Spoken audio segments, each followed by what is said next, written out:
अस्सलाम वालेकुम वरहमतुल्लाहि वबरकातुहू। 5 माह की उम्र में बेटे को मैं बिब लगाकर केला मसल कर खिलाने की कोशिश कर रही हूँ, लेकिन जूं ही मेरी चम्मच उसके मुंह के सामने पहुँचती है, वो झटके से मुंह कभी दाएं कभी बाएं तरफ मोड़ लेता है। अब मैं सिरिलैक लेकर चुटकी बजाते हुए उसे अपनी तरफ मुतवज्जा करने की कोशिश कर रही हूँ, लेकिन वो मुकम्मल नज़रअंदाज करके मुंह बंद किए हुए है। अब मैंने उसके दोनों रुखसारों पर हाथ रख कर दबाया और होंठ गुलाई में खुल गए हैं, लेकिन मेरे सिरिलैक को उसके मुंह में डालने से पहले ही उसने एहतजाजन चिल्लाना शुरू कर दिया है। इधर उसके दादा ने भी बोलना शुरू कर दिया है। दादी भी घबरा कर करीब आ गई है। बच्चे को क्यों रुला रही हो?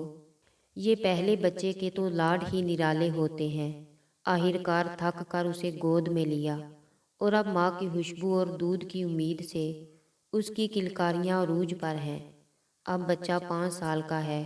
पूरे घर में रोटी का लुकमा लेकर उसके पीछे दौड़ रही हूँ।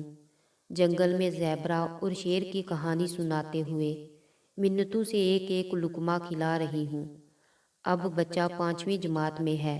रोटी के छोटे छोटे टुकड़े, हर टुकड़े पर बोटी और हर बोटी के साथ वादा, कभी रिसाले का, कभी इश्तियाक अहमद के नावल का, कभी टीवी के किसी पसंदीदा प्रोग्राम का।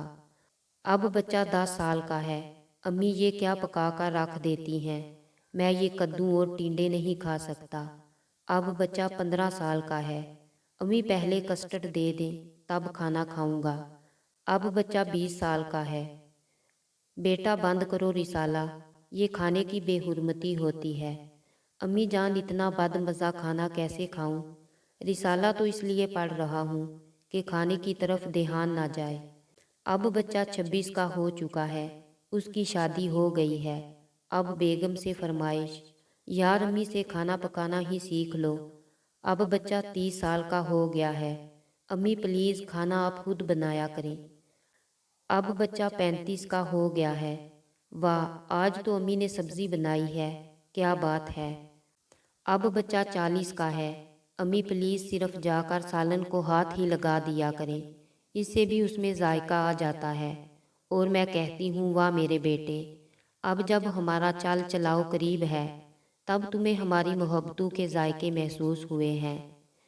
जदू प्यार दा वल सानू आया, सजन परदेसी हो गया।